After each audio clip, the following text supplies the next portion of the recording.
मैं जा रहा था तो एक बार एक सब इंस्पेक्टर था हमारे क्षेत्र में, तो वो मुझे ऐसे ही उठा के ले गया फालतू को थाने। होली के समय वो नया नया आया था, उसका जोश था। तो वो ले गया और फिर जब मैं ले गया तो वो रास्ता मुझे याद नहीं है, वो गाड़ी में बैठा के ले गया ना, उसका चेहरा अच्छे से याद है ना वो है।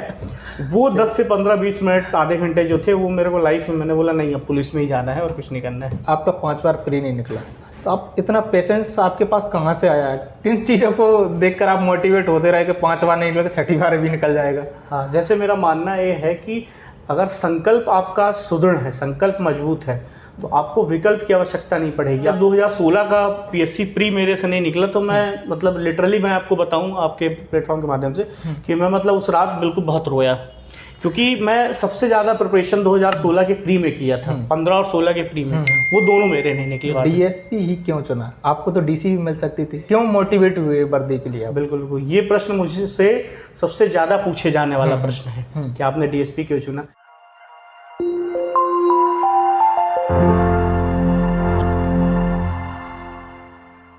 हेलो दोस्तों, सिलेक्शन तक में आपका स्वागत है। मैं आपका दोस्त डी के गौतम। आज मेरे साथ है एमपीपीएससी 2018 बैच के टॉपर मयंक तिवारी सर की 4th रैंक थी। तो सर के बारे में थोड़ा सा इंट्रो में दे देता हूँ कि सर का 5 बार में प्री में सिलेक्शन नहीं हुआ था, 6ठी बार में आपका सर प्री निकला था। सर के बारे में सर से ही सुना तो ज़्यादा बेस्ट रहेगा, क्योंकि सर उस जर्नी को बहुत बेहतर तरीके से सुनाएंगे। तो सर आप सबसे पहले तो आप कहाँ से हैं और आपका एजुकेशनल बैकग्राउंड वगैरह क्या रहा, इसके बारे में बताएंगे। जैसा कि मैं अपना इंट्रो दूँ, मेरा नाम मयंक कुमार तिवारी है। मेरे एमपीपीएससी 2018 में 4th रैंक रही है और अभी मैं डीएसपी पद पर कार्यरत हूँ शहडोल ज़िले में। जैसे कि एक जो मेरा बैकग्राउंड है, मैं अनूपपुर ज़िले से आता हूँ, तो काफ़ी पूर्वी एक ज़िला है और काफ़ी ज़्यादा विकसित ज़िला नहीं है। और जो मेरी प्रारंभिक स्कूलिंग हुई है वो 12th तक बिल्कुल मेरे घर के सामने जो गांव में एक स्कूल थी उससे हुई है। और उसके बाद फिर मैंने ग्रेजुएशन के लिए मैं दिल्ली यूनिवर्सिटी गया, तो मैंने ग्रेजुएशन वगैरह दिल्ली यूनिवर्सिटी से किया। मैंने अपनी हायर स्टडीज़ जो पूरी है वो दिल्ली यूनिवर्सिटी से की है। देन इसके बाद मैंने फिर सिविल सर्विस की प्रिपरेशन की है दिल्ली में ही। वहाँ पे मैंने कुछ अटेम्प्ट यूपीएससी के दिए हैं जिसमें मुझे सफलता नहीं मिली। फिर मैं 2018-17 के आसपास मैं इंदौर आया और यहाँ पर फिर मैंने एमपीपीएससी एग्ज़ाम दिया, तो 2018 मेरा चयन हो गया। सर जैसे कि आपका 5 बार प्री नहीं निकला, तो आप इतना पेशेंस आपके पास कहाँ से आया है? किन चीज़ों को देखकर आप मोटिवेट होते रहे कि 5 बार नहीं निकला तो 6ठी बार भी निकल जाएगा? हाँ, जैसे मेरा मानना ये है कि अगर संकल्प आपका सुदृढ़ है, संकल्प मजबूत है, तो आपको विकल्प की आवश्यकता नहीं पड़ेगी, आप विकल्पों के प्रति भटकाव नहीं जाएंगे। तो प्रारंभ से ही मेरा जो संकल्प था वो सिविल सर्विस में जाने का था। इस कारण से मैंने कभी ना विकल्प को तलाशने का प्रयास किया और ना ही मैं कभी किसी विकल्प की ओर गया। मैंने अपने जीवन में, मुझे अच्छे से याद है, 1 या 2 ही कोई एग्ज़ाम दिए होंगे, या तो मैंने फिर यूपीएससी अटेम्प्ट दिए हैं या पीएससी के, बाकी मैं किसी भी सर्विस के लिए वो नहीं गया। जबकि लोगों का काफ़ी दबाव रहता था, जैसा अभी आप देखेंगे कि वनडे एग्ज़ाम के आ जाने से बहुत सारे लोग पीएससी के बच्चे उधर स्विच हो गए, तो वैसा मेरे साथ भी ऑप्शन था, बट मेरा संकल्प मजबूत था, तो मैंने कभी विकल्पों का चयन नहीं किया। उस वक्त दोस्त वगैरह और फैमिली मेम्बर या रिलेटिव भी बोलते होंगे कि 5 बार तक निकला, क्या कर रहे हो? बिल्कुल कहते हैं। आपको देखिए, असफलता में व्यक्ति अकेला होता है और सफलता सामूहिक होती है। मतलब एक कोट है कि आप अगर असफल हैं तो आपकी व्यक्तिगत जिम्मेदारी है, लेकिन अगर आप सफल हैं तो वो सामूहिक उत्साह है। तो जब मैं नहीं सिलेक्ट होता था तो मेरे पास, मैंने जैसा बताया कि मेरे पास जो संकल्प था, मेरा एक ड्रीम था, मैं उसी के पीछे काम कर रहा था। तो कई बार लोग कहते हैं, रिश्तेदार कहते हैं, और कई बार तो लोगों ने बोला यार कि कोई ऐसी जॉब देख लो, कब तक वो करोगे, है ना। तो वो चलता रहता है, बट अपन अगर अपने इच्छा शक्ति को मजबूत रखें, और सबसे इम्पोर्टेंट ये है मेहनत करना उस चीज़ के लिए। रेगुलर मेहनत करते रहेंगे तो कुछ दिन के लिए आपको बुरा लगेगा, कुछ दिन के लिए अकेले रहना पड़ेगा, समाज से कटना पड़ेगा, बट फाइनली आपको सक्सेस मिलेगी। उस वक्त सर दोस्त वगैरह क्या बोलते थे, और आपको कभी ऐसा लगा कि अब क्या करें? हाँ बिल्कुल, एक बार जब 2016 का पीएससी प्री मेरे से नहीं निकला तो मैं मतलब लिटरली मैं आपको बताऊं आपके प्लेटफॉर्म के माध्यम से कि मैं मतलब उस रात बिल्कुल बहुत रोया, क्योंकि मैं सबसे ज़्यादा प्रिपरेशन 2016 के प्री में किया था। 15 और 16 के प्री में वो दोनों मेरे नहीं निकले। तो मुझे लगा कि जब इतनी तैयारी के बाद मेरे से कम तैयारी की करने वाले, कम जानने वाले लोग भी सिलेक्ट हो रहे हैं, तो मुझ में ऐसी क्या कमी है। बट ठीक है, फिर आदमी शाम को रोता है, सुबह उठ के फिर से किताब उठाकर फिर से पढ़ने लगता है, क्योंकि हम किसी को सुना नहीं सकते। ये चयन हमारा है इस सर्विस में आने का, तो इस सर्विस की जो भी चैलेंजेस है वो हमारे ही रहेंगे। तो इसके बाद सर जैसे कि आप टॉप भी किया, क्या आपने सोचा था कि मैं प्री निकालने के बाद भी टॉप करूँगा? नहीं, ऐसा मैंने बिल्कुल नहीं सोचा था और ना ही मेरा ऐसा कोई उद्देश्य था। हाँ। मेरा उद्देश्य सिर्फ और सिर्फ डीएसपी बनने का था। हाँ। तो मैं उसी टारगेट को लेके चल रहा था कि मुझे 800 प्लस मार्क्स इसमें लाने हैं और 120 125 उधर।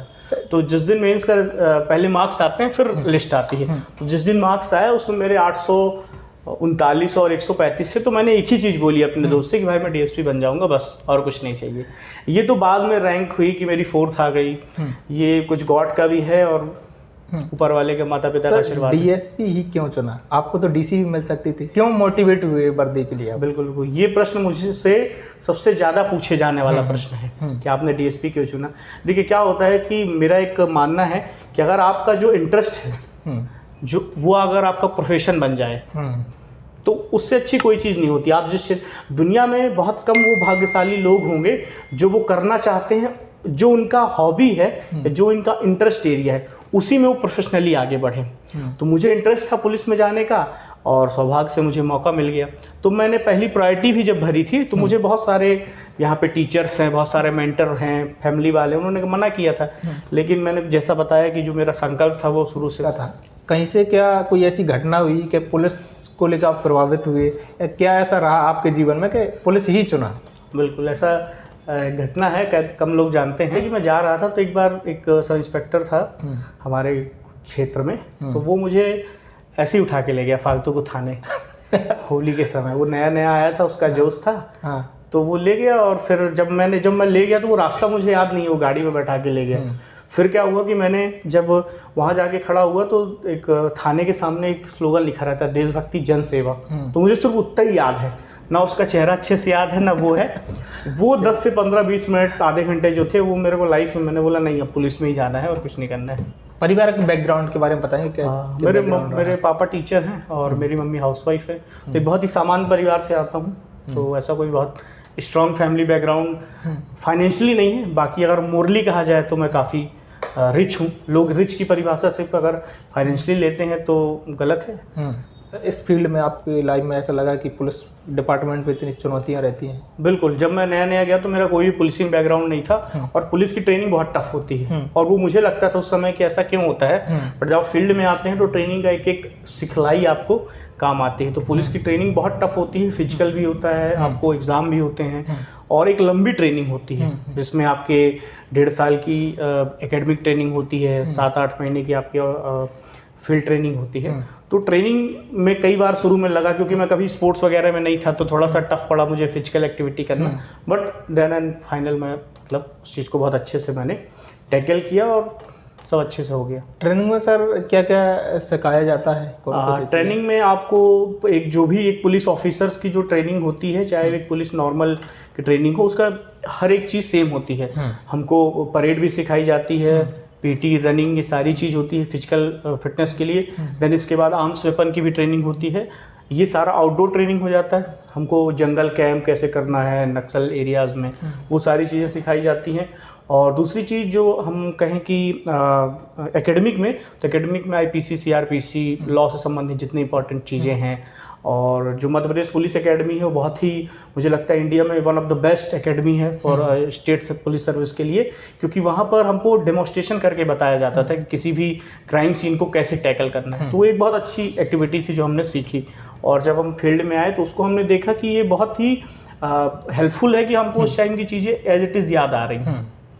तो सर कुछ लोग डीएसपी चुनने के बाद ट्रेनिंग में ऐसा लगता है हम गलत जगह फंस गए, ऐसा कुछ ऐसा हो सकता है? देखिए अधिकांश लोग चुनते नहीं हैं। हाँ। अधिकांश लोग बाई लक आ जाते हैं। हाँ। मैं बाई चॉइस हूँ, बाई लक आ जाते हैं, बाई चांस आ जाते हैं। हाँ। तो हो सकता है उनको लगता हो, बट वो एक बार ट्रेनिंग कर लेंगे तो फर्दर लाइफ बहुत अच्छी होती है। लेकिन शुरुआती दौर में ऐसा लगता है? शुरुआती दौर में अच्छा लगता है, क्योंकि उसमें पुलिस डिपार्टमेंट एक डिसिप्लिन डिपार्टमेंट है, तो वहाँ पे डिसिप्लिन को बहुत मैटर किया जाता है। मतलब डिसिप्लिन वहाँ सबसे इम्पॉर्टेंट है, और वरिष्ठ अधिकारियों का आदेश, ये 2 इंपॉर्टेंट चीज़ें हैं। तो अगर आपने इन दोनों चीज़ों को सिखाने के लिए इतनी टफ ट्रेनिंग रखी गई है, तो मुझे लगता है कि हो सकता है जो लोग परेशान हो जाते हैं, अगर आप अब उनसे पूछेंगे तो वो लोग काफ़ी बोलेंगे काफ़ी हेल्पफुल थी ट्रेनिंग।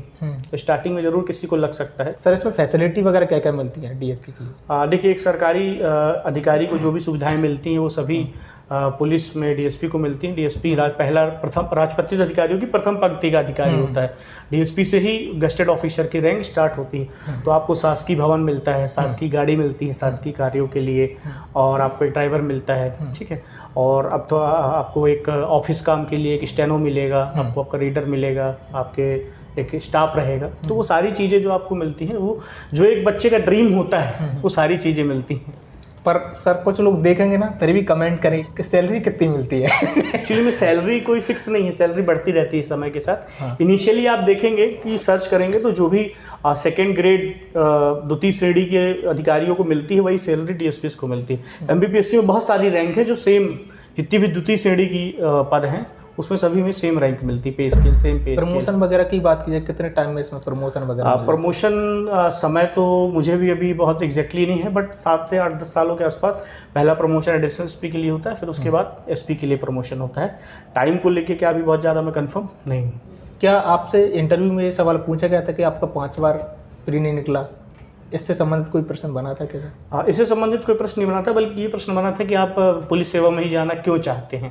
क्योंकि मेरी पहली प्रायोरिटी डीएसपी थी। वो जो हम प्रायोरिटी फॉर्म भरते हैं उसके पद सोपान का, उसमें रहे। तो मैंने उनको बताया कि सर मेरा शुरू से ही पुलिस सेवा में जाने का उद्देश्य है, और 2 मेरे जो इम्पोर्टेंट वो थे, एक तो महिला सुरक्षा को लेकर कि महिला सुरक्षा एक बहुत इंपॉर्टेंट सब्जेक्ट है। अगर आधी जनसंख्या सुरक्षित महसूस कर रही है तो फिर उस समय समाज का कोई मतलब नहीं है। दूसरी चीज़ ये है कि कौटिल्य ने भी कहा है, जो हमारे यहाँ के पहले कहा जाए तो दार्शनिक हैं, पॉलिटिकल थिंकर हैं, उन्होंने भी कहा था कि वही समाज, वही अर्थव्यवस्था विकसित होती है जहाँ पे कानून व्यवस्था बहुत अच्छी होती है। तो इन चीज़ों से मोटिवेट होकर मैंने पुलिस सेवा ज्वाइन की थी। सर जैसे कि इस वर्दी में आपने अभी तक की ड्यूटी में ऐसा कोई काम किया जिससे आपको लगता हो कि मुझे एक गर्व महसूस होता हो? हाँ, ऑफिशियल मैंने बहुत सारे काम किए हैं, जो हमारी जो उसकी ग्रेडिंग ऑफिशियली होती है। एक बार मैंने एक वो काम अधिकांश लोग हम जैसे पुलिस वाले कर रहे हैं। एक घायल था रोड में, उसका एक्सीडेंट हो गया था, बहुत भीड़ लगी हुई थी, तो मैं देखने ही गया था कि क्या हो गया है, और तब तक ना 100 डायल एम्बुलेंस कोई नहीं आया था। तो मैंने अपने ड्राइवर को बोला कि चलो इसको बैठा के एक परिजन को लेकर हॉस्पिटल छोड़ देते हैं। तो हॉस्पिटल नियरेस्ट 3 किलोमीटर के आसपास, तो उसको छोड़ दिया। तो ऐसे बहुत सारे काम पुलिस सेवा में आपको आकर ना क्या होगा, इंस्टेंट जस्टिस वाले काम मिलेंगे। जैसे आप किसी की डायरेक्ट मदद कर सकते हैं, जैसे ये घटना थी, मैंने डायरेक्ट उसकी मदद की। बाद में मेरे पास आया कि सर आप सही समय पे अगर नहीं आते तो ऐसे बहुत सारे काम मैंने किए हैं। बाकी ऑफिशियली जो हमको टारगेट मिलता है, जो हमारे वरिष्ठ अधिकारियों को निर्देश रहता है, उसका हम पालन करते हैं।